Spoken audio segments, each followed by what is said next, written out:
Hello, hello, hello, my friends, and welcome to our 12th podcast. 12 podcasts, amazing. I started doing this podcast in April of trial, good times and bad times. And for our new listeners, my name is Tia. On this podcast, I will be sharing our famous red velvet cake recipe since it is the holidays, and I'll share a few more recipes as well. On this, um, yeah, I like to tell you that I'm sharing. It's my mom's famous red velvet cake recipe.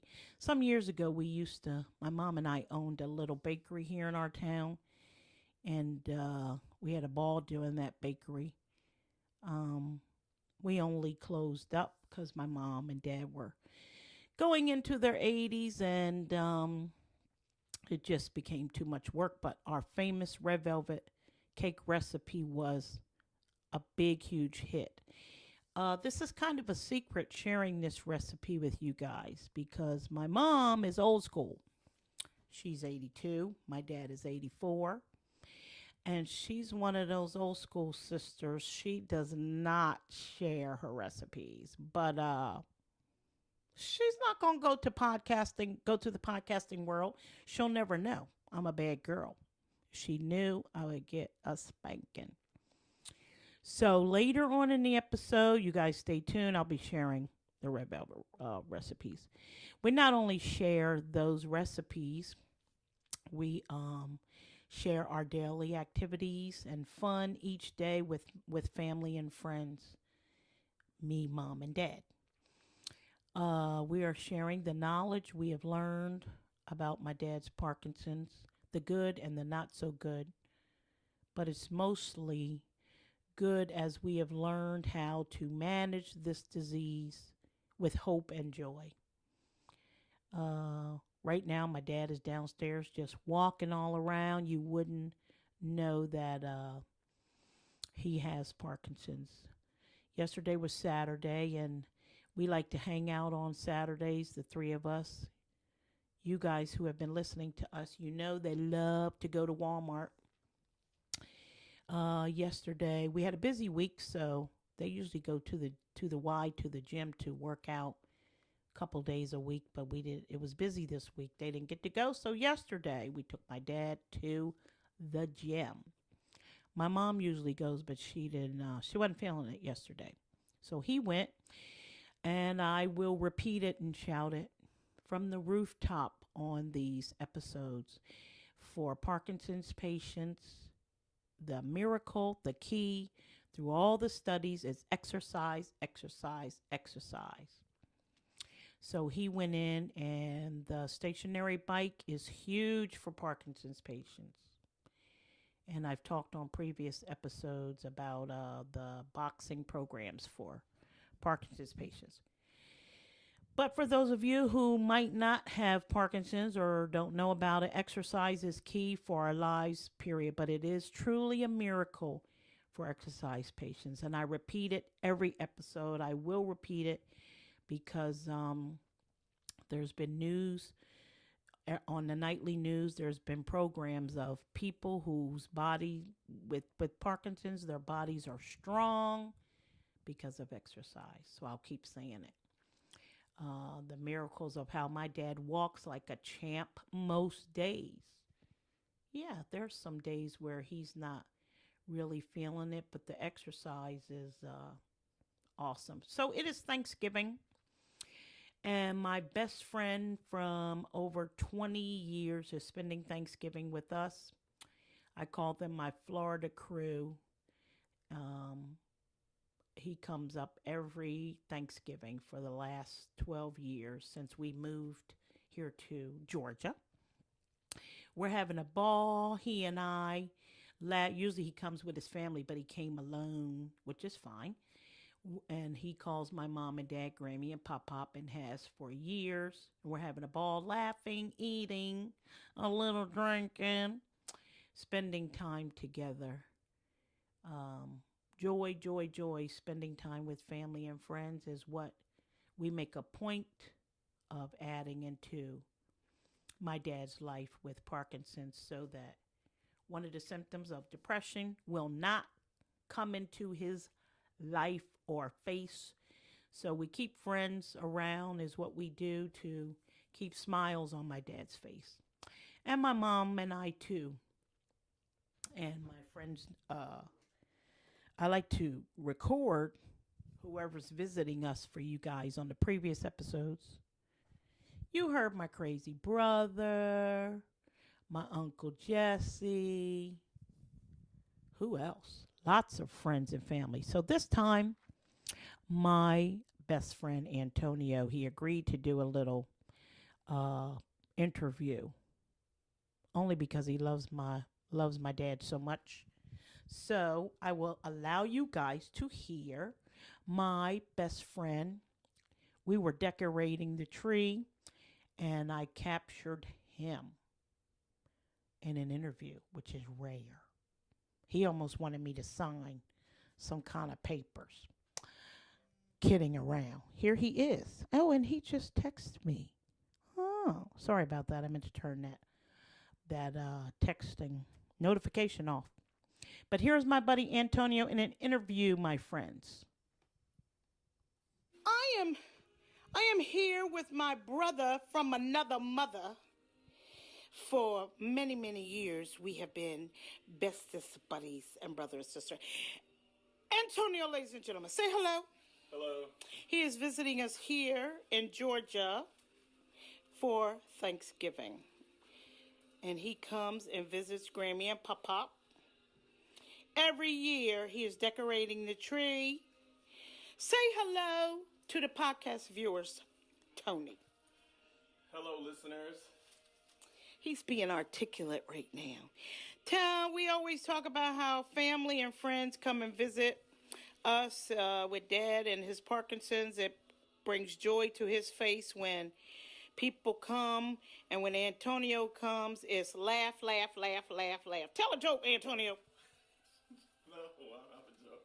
Come on, you can't do nothing. Tell them how much you love Grammy and Pop Pop. I love Grammy and Pop Pop with all my heart. They are my second family and first, if that makes sense. Yup. He comes every year to get away from folks. But then he does go back to his other loved ones. And we thank him. We are running around. We're watching the Thanksgiving parade, Macy's parade in the background. We're cooking and Tweeting. and this is what it's all about, my friends. Spending time with each other, having joy, joy, joy. Food is cooking. He's talking about my macaroni and cheese.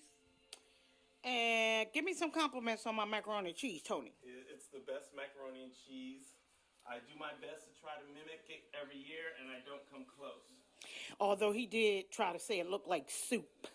Just a little. But that was just a jokey joke. So we are out. Have a wonderful holiday, friends. Say bye, Tony. Bye. That's my dear, dear friend.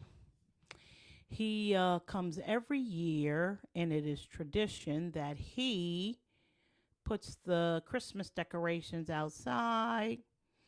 Gloria, my mom, likes her little lit up candles and trees and wreaths in front of the door. He puts the Christmas tree up, and that's our tradition, that he does that every Thanksgiving. And so thankful to him that he agreed to let you guys hear him talking about just us keeping up the fun. And I have another treat. I have another recording, interview. I mentioned this in past episodes. In the evening, Mom, Dad, and I have a quick prayer and devotional time.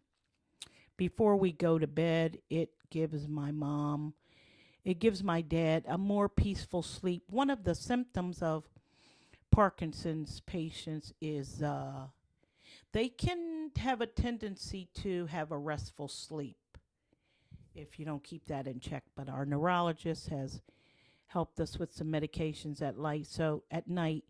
So a while ago we started having these devotional times, and it really helps him to have a more peaceful sleep. And my dad is a retired reverend, and it helps my mom and I too. So we've been doing this for a long time now. Um, we have a little prayer, and we added singing, excuse me, a spiritual hymn or song, and we love it. So I recorded us singing another song for you guys, which I did in some other episodes, but listeners tend to like it, so I recorded us again. My dad seems to love this every night we have our prayer time. So here are my mom, dad, and I singing a quick hymn for you guys. Another little quick interview. Here you go. At the cross, where I first saw the light and the burdens of my heart rolled away. It was there by faith I received my sight, and now I am happy all the day. Was that better? That's better. That's better. We got a lot of critics in the chorus. There we are, me, mom, and dad singing. Every night we sing something, and you heard me mention the critics. It was kind of funny because we tried to sing Silent Night, the three of us, which I thought it was okay. There was some little funny bits where it didn't sound as good, I guess. And my mom is a singer as well. And she was like, I don't like that. Don't. I don't like the Silent Night. That's why I was like, all right, critics. So we went with the easy At the Cross hymn. Hope you guys enjoyed it. And I always like to share our experiences with what we learned. I talked some episodes about how I read an article, I believe, on Michael J. Fox's, one of his brochures that he puts out on different information to help us all. And it was how protein is not a friend of the Parkinson's medication, corticodopa levodopa. That is we call the yellow pill because we get it. When we get it, it's yellow. My dad's Parkinson's medication. And it is key to have this Parkinson's medication to absorb on an empty stomach. So it really gets into the Parkinson's patient's body. And the article was on protein. And the article mentioned for the Parkinson's patient to start the day with less protein as possible. Doesn't mean no protein all day. But what we've learned recently for my dad is we just give him a light breakfast. In the past, we were giving him eggs, which is protein, milk in his coffee, and we did notice some wobbly legs. So I read that article about the less protein. So I started just giving him fruit and a light little something, like fiber one bars. He likes those. And he tends to not have any wobbly legs. Well, the other day, my mom, dad, and I decided to go to Cracker Barrel and have breakfast. So we got up about 8. We were there at like 8, between 8 and 8:15. And then I thought, oh my goodness, I forgot about the no protein. Now, how was I going to tell my dad, you can't have any eggs or anything? He loves going out for breakfast. The joy on his face when we get up and go. So I was like, oh man, I totally forgot. Lately, we'll go for brunch around lunchtime and have a breakfasty thing at Cracker Barrel. And I totally forgot. I was like, let's get up. And they were like, oh, that would be awesome. Let's go. And as we're leaving, I'm like, oh, can I tell the guy? No eggs, no coffee. So I said, okay, Tia, he's going to have wobbly legs. The neurologist I talked to months ago agreed that it seems as though protein cancels the Parkinson's medication. Her words. It literally cancels it. So I was like, okay, he's gonna have wobbly legs. We've experimented with this protein thing for breakfast and not letting the medication absorb. And so I just got his walker, which he never uses hardly ever. I just put it in the trunk of the car, and he had fried steak. He had biscuits. He had 2 cups of coffee with half and half. He had eggs. He had grits. I was like, this guy will not stop. He was enjoying it. Mom and I were eating, drinking coffee. So I was like, okay. I just went to the car and got his little walker to hold on to. And yeah, he had wobbly legs immediately as we got up. But he didn't fall or anything. He held on to his walker. But he enjoyed himself. And I was like, see, guys, see? And today, we're back to fruit and no wobbly legs. Another, uh, another is profound. You can't deny the proof is in the pudding. And less protein for breakfast. The rest of the day, lunch and dinner, he's totally fine. But we start the day with a light fruit and hardly no. We give him tea now, not even coffee with milk, because he doesn't want black coffee if he do black coffee, but he does not like that. So we're just giving him a tea for breakfast, and he tends to have really strong legs. So there's your proof, my friends. Less protein. Michael J. Fox's article was correct 100%. It is not protein is not a fan of the medication. It's not a fan. There is some information for you guys. So now we like to share recipes, because I always talk about family and friends. Cooking brings our family together with love and joy. We're always in the kitchen cooking something. When Antonio was here, he requested a cake, and we did red velvet cake, and it was gone in no time. And so I said, okay, I'll sneak behind my mom's back and share red velvet cake. It's my mom's famous red velvet cake. Here are the ingredients, friends. 1/2 cup of sugar. 1/3 cup of oil. I'm sorry, 1 cup and 3/4 cup of oil. Again, 1 cup and 3/4 cup of oil.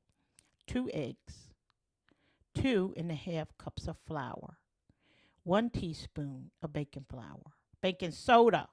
Sorry. 1 teaspoon of baking soda. 1 teaspoon of salt. 1 cup of buttermilk. That's the key to this recipe. 1 teaspoon of vanilla. 1 ounce of red food color. 1 teaspoon of vinegar. Preheat your oven to 350 degrees. Now, a lot of recipes, red velvet recipes, you'll see has cocoa in it. In we don't do that recipe. Again, a lot of red velvet cakes have cocoa. My mom, she grew up, I don't know if it's true or not, but she always told me that the traditional red velvet cake is the recipe with no cocoa. And that's what this recipe is. We do not do the recipe with the cocoa in there, cocoa powder. Here is what you do. You cream, sugar, and oil together. Add eggs and mix well. Now you're going to do your dry ingredients. Sift your flour and your salt. Have that on the side. Your flour and your salt. Sift the flour and the salt and the baking soda. Sift that. Have that on a plate on the side. So you've creamed your sugar and your oil. You have your flour and your salt and baking soda on the side. Add vanilla and coloring to your cream your sugar and oil. I'm gonna go back. You cream your sugar and oil, and you're gonna add um your okay. Let's back up, cause I'm a baker, but to we just do the steps, so I'm trying to not go ahead of myself for you guys who don't cook. So let me go back. Sift your flour, your baking soda, your salt. Sift that on a plate. Your dry ingredients. People who know how to cook, they know that, but there are people who don't know how to cook. So I need to go back. Take your buttermilk, pour your buttermilk in your cup of buttermilk in your cup in a cup. Pour your teaspoon of vanilla in that buttermilk. Okay? Take your teaspoon of vinegar, pour that in the buttermilk. So you got buttermilk and your vanilla's in there and your vinegar's in there. This is what my mom, the recipe didn't really tell you that, but that's what I'm telling you how we do it. And don't forget, you're going to get your pans. We pour our mixture, have a 8-inch or 9 pans, spray with a lightly oil. Spray your round pans, 2 round pans.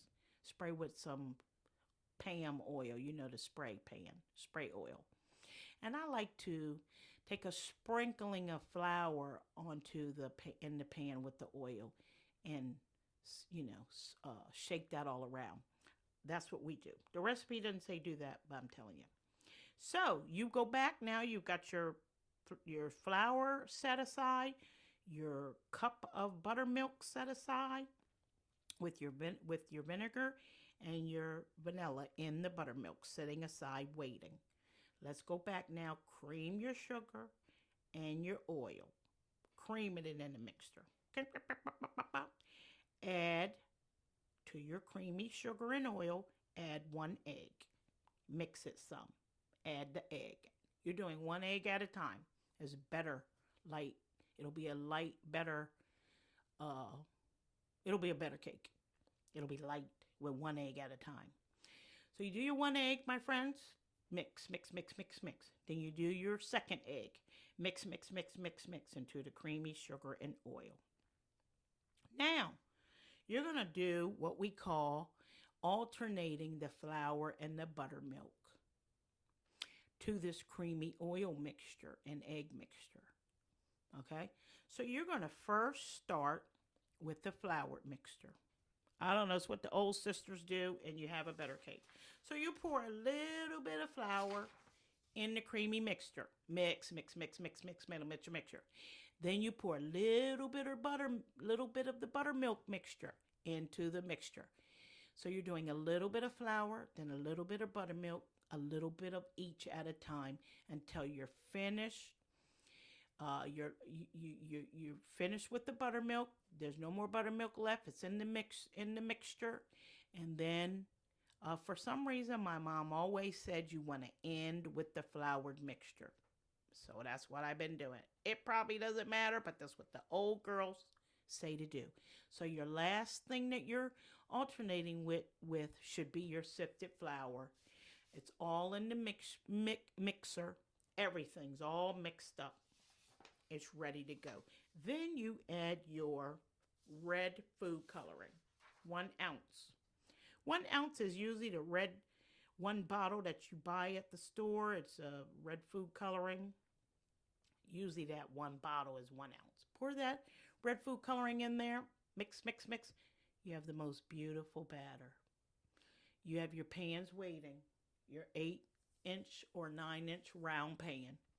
Pour your batter in there to try to get both pans to have equal amount of batter.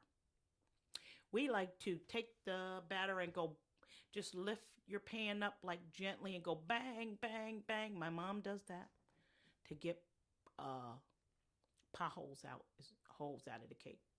It might not work, but that's what we've been doing for years. And that's what you do. Bake for 350 for it doesn't say on here, but I know you bake for after 35 minutes, check. Take a toothpick in the middle, gently open the oven, check to see, put the toothpick in the middle. If no batter comes out on your toothpick, your cakes are done. 35 or 40 minutes, depending on the heat of your oven. Now you're going to make the cream cheese icing. 1 stick of butter for one. Okay, that's 1 batch. So I'm going to give you the directions for 2 batches. 2 sticks of soft butter in a mixture. Mix that up, mix it up, mix it up. If you do 1 stick of butter, that's 1 batch. I tend to use two batches of cream cheese icing. So 2 sticks of soft butter. Let it get soft all day. Let it sit out. A teaspoon of vanilla. Pour into your soft butter. Mix, mix, mix, mix butter, vanilla. 2 sticks of cream cheese. Soft. Mix that in with your butter. And now you need your confection sugar to go into this mixture. I would do, get a box. I would do 4 cups of confection sugar. You can start with 2 cups, 3 cups. People don't want a lot of sugary. So do 3 cups of confection sugar. Mix that in with your butter and cream cheese and take a taste with a spoon. And you may say, okay, it needs to be a little sweeter. So I would say 4 cups. I tend to use 4 cups of confection sugar. You'll taste it. It's going to be so good. You got 2 layers of cakes. You put your cream cheese icing on the layer and assemble your cake and ice in your cake. You're welcome, my friends. I will end. I gave you last time cranberry sauce. I'll do it again because everybody loved it. Homemade cranberry sauce. Go buy your bag of cranberry sauce, my friends. Bag of cranberries. You're making cranberry sauce. Get a bag of cranberries. 1 bag. And the recipe's on the back, but we do differ a little bit from the recipe. That makes it so good. You want 1 cup of water in a saucepan. You're going to crank that top of the oven on high and let pour the cranberries into 1 cup of water. And put the oven on like medium heat. You will start to see the water boil. You will start to notice the cranberries are going pop, pop, pop, pop, pop, pop, pop, pop, pop, pop. The cranberries are busting open, my friends. That's good stuff. The recipe says 1 cup of sugar. That's fine if you like it like that. People fight over my cranberry sauce. I use at least 2.5 cups of sugar. Once the cranberries start busting, pour a cup of sugar in there. Stir. Stirring is the key as it's boiling and the cranberries are busting. Stir in your cup of sugar. Then put a 2nd cup of sugar. You maybe only want 2 cups. Again, the recipe says 1 cup, but you might like it like that. I put at least 2 cups and maybe a little more after the 2 cups. And it's so good. As you're adding your sugar, keep stirring, stirring, stirring, stirring, stirring. The water and the cranberries are boiling. Be careful with your heat. You might want to turn it down a little bit because you have to keep stirring. The more it heats up, the thicker you'll notice your cranberry and sugar will get. It won't be thick like mud at first. But you want to stir, stir, stir for a good, once you add your sugar for a good 5 minutes, turn it down a little and keep stirring. Then take your cranberry sauce off the heat and let it simmer down some, the pot. And we always pour it in a bowl when you can stand the heat. Let it cool off some so you don't burn yourself. And pour it in a bowl. Put it in the refrigerator. The longer it's in the refrigerator, the thicker it gets. Beautiful red velvet cake and cranberry sauce. cooking together, spending time together. The holidays is what we do. With my dad's Parkinson's and my mom and I, three of us together, joy, joy, joy, joy, joy. And a positive attitude is how we keep going and enjoy each other. Friends and family will be here. You guys have a wonderful, happy holidays and happy Hanukkah, a Merry, Merry Christmas, and thanks for listening. Please subscribe. Please, please, please. And thanks for listening. Please enjoy the music.